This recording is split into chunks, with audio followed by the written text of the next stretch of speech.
Listen, think, act. That's the motto of an organization in Colorado that is working to get kids to think differently about international development. Hi there, I'm Beverly Weaver, and we are here at the state capitol with Comcast Newsmakers. And joining me now is Jamie Van Leeuwen, with the founder and executive director of Global Livingston Institute. Welcome, Jamie. Thanks for being with us. Well, thanks for having me. I'm excited to be here. Let's talk about this concept of getting kids more involved in international development.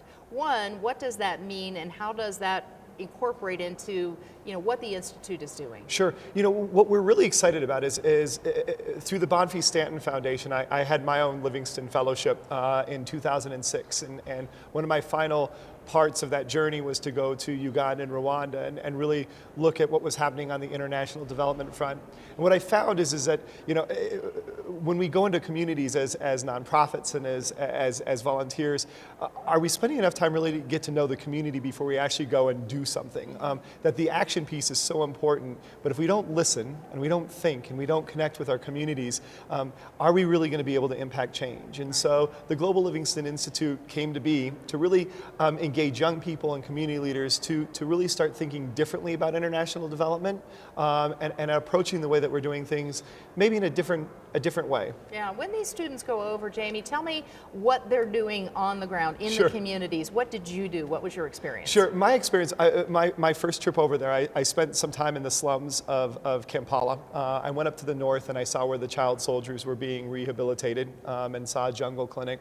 Went down the south and fell in love with this beautiful rural region called Lake Binyoni. And then I went into Rwanda and saw where conservation and poverty were intersecting with the rare mountain gorillas. And then I saw the impact that genocide has on a community when you eliminate a third of your population. And I said, wow, there's so many experiences here, but getting to know the community and understanding what's happening here is so important before you actually start digging in and trying to change things. And sometimes we build a school or create a medical clinic or ship laptops before we really understand what are the issues that are happening in that community and what is it that the community really needs. I would imagine if you're doing that, you make a lasting impact instead of just, like you said, sending a laptop, sending something and having it hit the ground and get used up.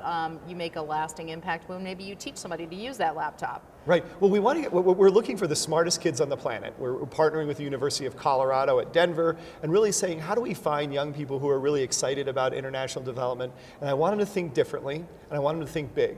And I don't care if it's in Africa or if it's in their own communities, really retraining them to say, hey, there's different ways that we can impact change, but let's really understand our communities first. All right. Talk about how many kids are involved and what you're seeing, the feedback you get from them. Well, we're really excited. We're growing quickly, and in the last 3 years, we've actually taken over 200 students and community leaders over to Uganda and Rwanda. This year we have a women's leadership retreat that we're gearing up to do with the State Department. We have a graduate class that we're teaching at the School of Public Affairs that will be over in Uganda. And so as we grow this, what's exciting is to watch young people going over there, and as they experience and they get to know the community, then we turn them loose and say, so what does that look like?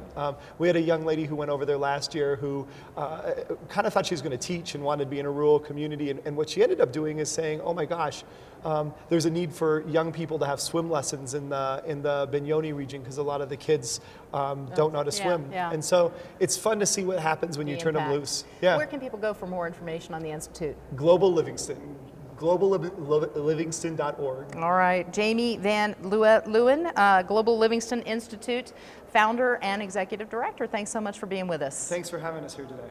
And thanks for watching Comcast Newsmakers. I'm Beverly Weaver.